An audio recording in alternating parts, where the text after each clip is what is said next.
Hello, I'm Naomi Robson and welcome to the first edition of the Australian Automotive Dealer Association's 2017 Policy Offensive launch. Now, new car franchise dealers are facing an overwhelming level of legislative and regulatory actions that threaten their businesses across all revenue streams. And what needs to be avoided is the potential knock-on effects on employment and investment in both metropolitan and regional communities.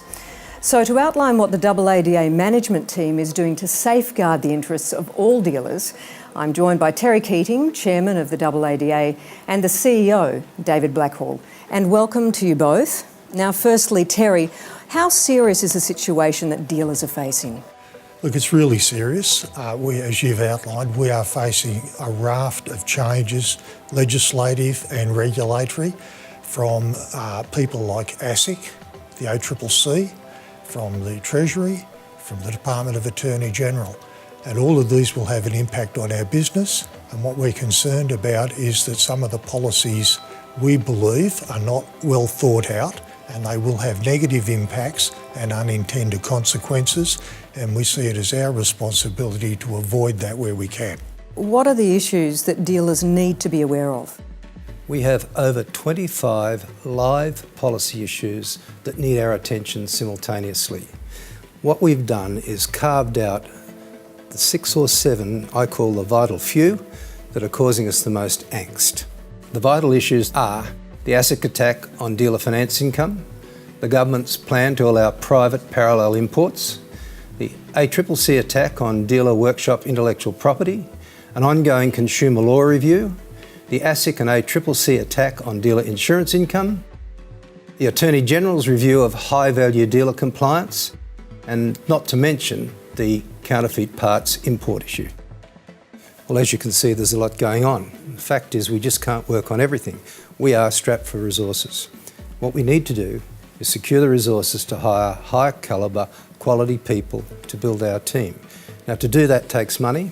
And through Terry and the board, we've been authorised to approach our members to build a supplemental policy fund to help us address these issues and work proactively across a broader range of policy issues.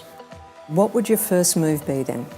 Well, the first thing we'd do would be to hire an experienced communications and policy director, because frankly our biggest challenge is to deliver the right message in Canberra and in the state legislatures. There's no understanding about the contribution that we make to the Australian economy. They seem to think that when the 3 local manufacturers decided to quit Australia, the importance of the economy died, and as you know, nothing could be further from the truth. When we tell them that we've got 66,000 people employed in our industry, that our payroll exceeds $4 billion a year, that our GDP contribution is over $8 billion a year, and our economic contribution is over $17 billion a year, they're astonished. They don't understand that we make a contribution to the Australian economy of over 2%. They just don't understand that fact. So clearly your industry has a large impact on the economy, and understandably getting that message across to all the legislators is going to be a very time-consuming task, isn't it? It's a full-time job. We need to press hard on these issues and communicate well all the time so that we are safeguarding the future of our members.